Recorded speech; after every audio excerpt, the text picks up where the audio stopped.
So how should all parties approach what many hope are the final months of the pandemic? And for the Prime Minister, Justin Trudeau, is his stance on the mandates starting to hurt him? Talk more about the politics of the pandemic. The scrum returns. Bob Fife, the Globe and Mail's Ottawa Bureau Chief, is back. So is Stephanie Levitz, the reporter with the Toronto Star. And our special guest this round is pollster Shachi Kurl, president of the Angus Reid Institute. Welcome back, everyone, and welcome to you, Shach. You've been polling Canadians' attitudes towards not only their governments, but also this restriction. Everyone's trying to figure out, are the truckers tapping into a real issue, or is they, as Justin Trudeau calls them, a fringe group? I would not call it a fringe group. I would say that based on the polling that we're seeing, most recently 54% of Canadians, and so that includes a lot of those people who rolled up their sleeves to get vaccinated not once, not twice, but 3 times in some cases, are ready for a conversation about whether it's time to start lifting and ending restrictions. And the same thing on federal mandates, particularly for truckers. So those two things combined to me say that, Evan, you've got the people who are really impassioned, really all in, very angry. And then you've got a much larger group representing millions of Canadians. And as I say, across the political divide, who are now saying, you know what, I could be ready to see restrictions lifting. There is a sense of inevitability and fatigue around the pandemic. We talked a lot about the Conservatives hewing closely to the trucker protests and the potential hazards of doing that. But then you got Justin Trudeau on the other side, saying this is a fringe group. What are the hazards of his position as provinces are starting to lift restrictions?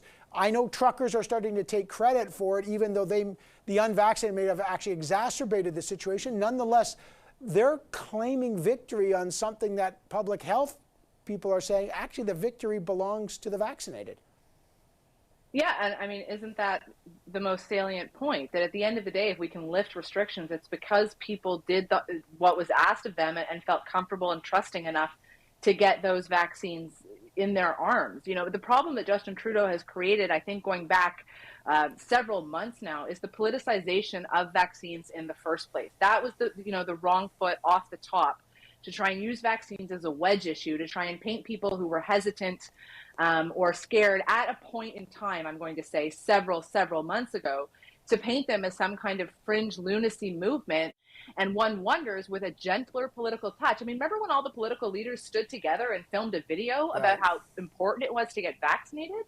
What happened to that? What happened to us being able to nationally say, let's do this together as a country? What happened to it was a federal election and politics, and that's where we are today. Yeah, Bob, provinces are starting to roll back restrictions. Now, some of them, like Ontario and Quebec, know there's elections coming, and I don't know if there's any more votes left in more restrictions. People might be fed up. But how do you separate people who are fed up with restrictions and supporting the protest, and how does that cut politically outside of the Conservatives' position?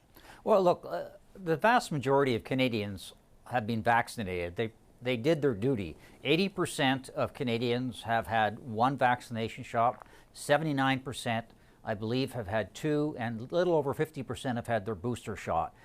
Everybody, and myself included, who have had a 3rd shot, I'm fed up with these restrictions. I think there is no way anybody is going to go back to any more of these lockdowns. The public is fed up. I'm fed up. Whether you're anti-vax or not anti-vax, people are fed up. We want to get back to living our lives. But we also want to do it in a safe way. Make sure you got vaccinated.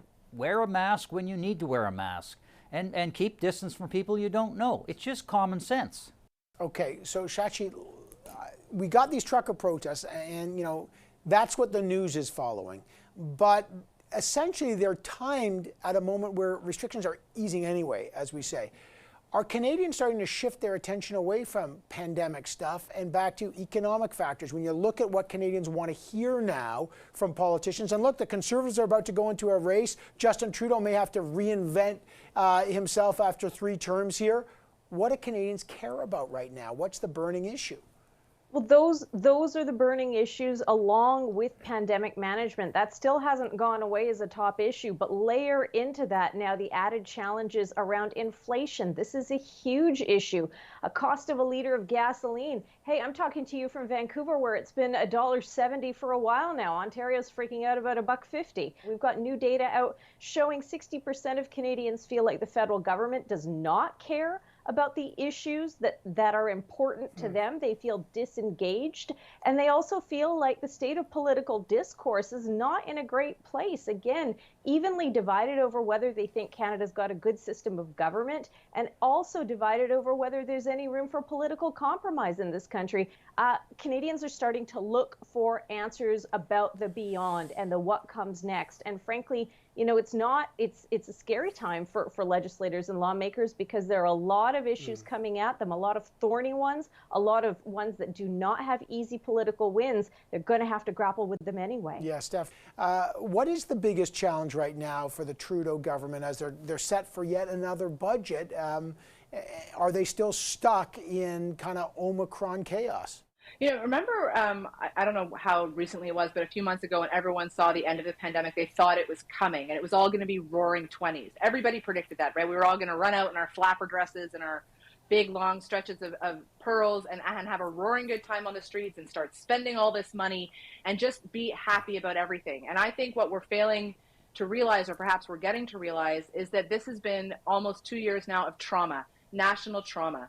People are traumatized. They've been traumatized by death, by illness, by losing their jobs, over the economy. You have the specter of war in Eastern Europe.